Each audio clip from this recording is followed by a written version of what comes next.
সংকটের মধ্যেই দেশে বাড়ানো হলো জ্বালানি তেলের দাম। ডিজেল লিটারে 15, পেট্রোল 19 ও অকটেনে 20 টাকা বাড়ানো হয়েছে। এই সিদ্ধান্তে সরকারের ভর্তুকিতে চাপ কমলেও চাহিদা কমবে না, মনে করেন বিশ্লেষকরা। Institute for energy economics and financial অ্যানালাইসিসের প্রধান জ্বালানি বিশ্লেষক শফিকুল আলম মনে করেন, জ্বালানি তেলের নতুন মূল্য সমন্বয়ে ছাড়া সরকারের কাছে বিকল্প ছিল না।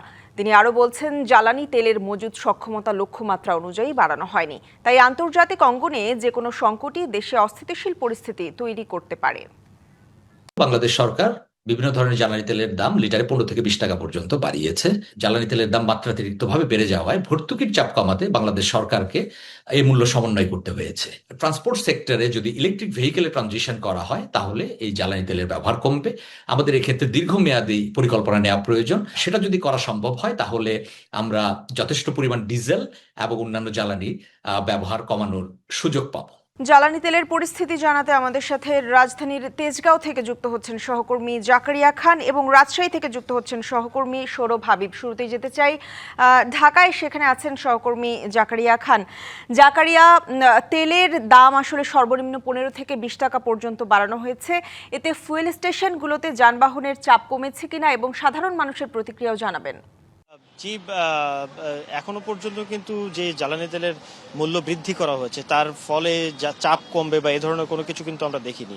যদিও সকাল থেকেই কিন্তু রাজধানীর অধিকাংশ পেট্রোল পাম্পগুলোই কিন্তু বন্ধ রয়েছে। যেই 2-1টি পাম্প খোলা রয়েছে সেগুলোতেও কিন্তু দীর্ঘ লাইন, যে লাইন আমরা গত কয়েকদিন ধরে দেখে আসছি, কয়েক কিলোমিটার লাইন এবং ভোগান্তি, সেই ভোগান্তির কিন্তু কোনো কিছুই এখন পর্যন্ত কমেনি।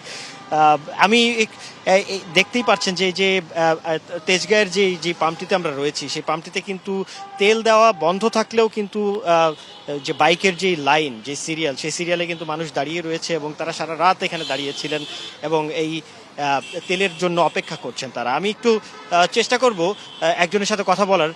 ভাইয়া, একটু আমাকে জানাবেন আপনি কতক্ষণ ধরে দাঁড়িয়ে আছেন? নাই, আমি এখন আসলাম। আচ্ছা, এই জ্বালানি তেলের যে দাম বৃদ্ধি হয়েছে এটা কি আপনি জানেন?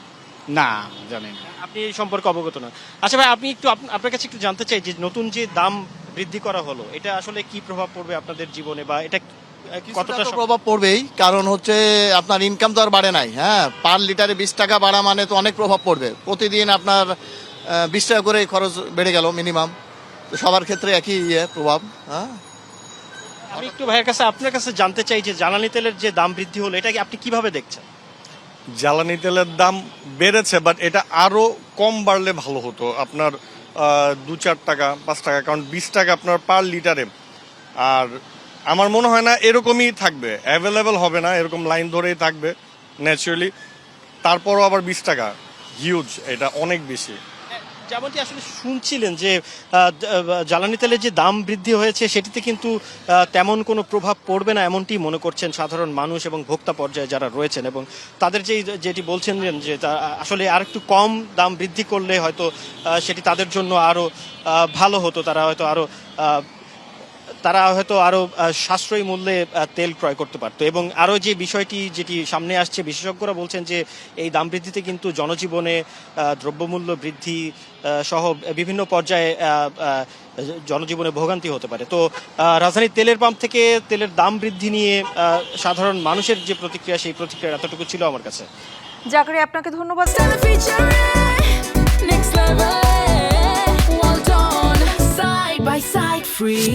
আমাদের সাথে রাজশাহী থেকে যুক্ত আছেন সহকর্মী সৌরভ হাবিব। সৌরভ হাবিব, সরকার কিন্তু আসলে একদম এপ্রিল মাসের শুরুতেই বলেছিলেন যে এই মাসে তেলের দাম বাড়বে না। এরপরও আসলে গতকাল রাতে আমরা দেখেছি যে তেলের দাম লিটারে 15 থেকে 20 টাকা পর্যন্ত বাড়ানো হয়েছে। এতে আসলে সাধারণ মানুষরা কি বলছেন যারা তেল নিতে এসেছেন? ঈর্ষিতা, সাধারণ মানুষ যারা তেল নিতে এসেছেন আজকেও কিন্তু হাজারো হাজারো মোটরসাইকেল নিয়ে বাইক যারা অপেক্ষা করছেন তেলের জন্য, এখনো কিন্তু তেল দেওয়া শুরু হয়নি এবং গতকাল থেকে তারা কিন্তু এইভাবে অপেক্ষা আছেন। তারা বলছেন এই যে তেলের দাম এই সংকটের মধ্যে বাড়ানো, এটা একেবারে অস্বাভাবিক এবং এতে করে একটা জনজীবনে বিপর্যয় নেমে আসবে। তারা বলছেন যে এই যে তেলের দাম বাড়ানো হয়েছে, এই তেলের দাম বাড়ানোকে কেন্দ্র করে নিত্য পণ্য যে জিনিসপত্রের দাম বেড়ে যাবে এবং মানুষের যে দৈনন্দিন যে খরচের যে খাতাটা সেই খাতাটা আরো বাড়বে এবং তারা বলছেন এটা একটা অস্বাভাবিক এবং এইভাবে এত বেশি তেলের দাম বাড়ানোটা উচিত হয়নি। তারা বলছেন যে 2 থেকে 5 টাকা পর্যন্ত বাড়ালেই সর্বোচ্চ হতো ভালো একটা সিদ্ধান্ত হতে পারত। একটু আমরা কয়েকজনের মতামত নিব। এই যে তেলের দাম বেড়েছে এটাকে আপনারা কিভাবে দেখছেন? আপনাদের জীবনে কোনো দুর্ভোগ আসবে কিনা এতে? অবশ্যই দুর্ভোগ আসবে এবং তেলের দাম অস্বাভাবিক বৃদ্ধি পাইছে। বৃদ্ধির কারণে জনজীবন দুর্বিষহ উঠবে এবং মানুষ কেনাকাটাতে থেকে শুরু করে সকল দ্রব্যমূল্যের দাম বৃদ্ধি পাবে এবং অশান্তিতে বাস করতে হবে। আচ্ছা, এই যে তেলের দাম বাড়লো আপনারা কি মনে করেন এতে মানে চাহিদা কমবে মানুষের? তেলের দাম বাড়লো মানুষের চাহিদা কমবে না, বরং চাহিদা থাকবে, কিন্তু এত দাম বাড়ানো ঠিক হয়নি। দাম হয়তো বাড়তো 2 টাকা 1 টাকা বাড়তে পারতো লিটারে, ম্যাক্সিমাম বাড়লে 5 টাকা বাড়তে পারতো, কিন্তু লিটার প্রতি 20 টাকা বাড়ানো একেবারে অনুচিত। এতে কি ধরনের সমস্যার মুখোমুখি হবে? এই তেলের উপর ডিপেন্ড করে দাম বাড়ানো বৃদ্ধি করে এভরিথিং আমাদের দেশের সমস্ত জিনিসের দাম বেড়ে যাবে। এতে সকল কিছু আমাদের নিয়ন্ত্রণের বাইরে চলে যাবে। এর সাথে আমরা একটু দেখাতে চাই মানুষ কিন্তু এখনো দীর্ঘ লাইন ধরে আছে যারা তেল নেওয়ার জন্য অপেক্ষা করছেন। দেখতেই পাচ্ছেন যে কয়েক সারি করে মোটর বাইক রাখা আছে, ওই পাশে প্রাইভেট কার রাখা আছে এবং প্রতিটি তেল পাম্পের কিন্তু এই চিত্র মানে একেবারে প্রতিদিনের চিত্র এটি, যে কারণে এই যে চিত্রটি দেখা যাচ্ছে এটা কিন্তু মানুষের দুর্ভোগের চিত্র। মানুষ গতকাল থেকে কিন্তু এইভাবে অপেক্ষা করছে এবং প্রতিদিনের অপেক্ষা এই চিত্রটি আমরা যদি দেখি যে প্রতিটি তেল পাম্পেই তারা বলছেন যে তারা যে চাহিদা সেই চাহিদা অনুযায়ী তেল পাচ্ছেন না, যে কারণে তাদের এই দুর্ভোগ। এবং আজকেও যারা বলছেন যে সর্বোচ্চ 500 টাকার তেল পাবেন একজন বাইক চালক, তারা অনেকেই বিভিন্ন কোম্পানিতে চাকরি করেন, এই কারণে কিন্তু তারা কিন্তু তাদের যে পরিমাণ মতো তেলের যে প্রয়োজন, তারা যেহেতু চাকরি করে খান এই জন্য কিন্তু তাদের প্রয়োজনের যে সেটা কিন্তু তারা পান না, যে কারণে তাদের দুর্ভোগ দিন দিন বেড়েই চলেছে। ইরশিদা, সৌরভ, আপনাকে ধন্যবাদ।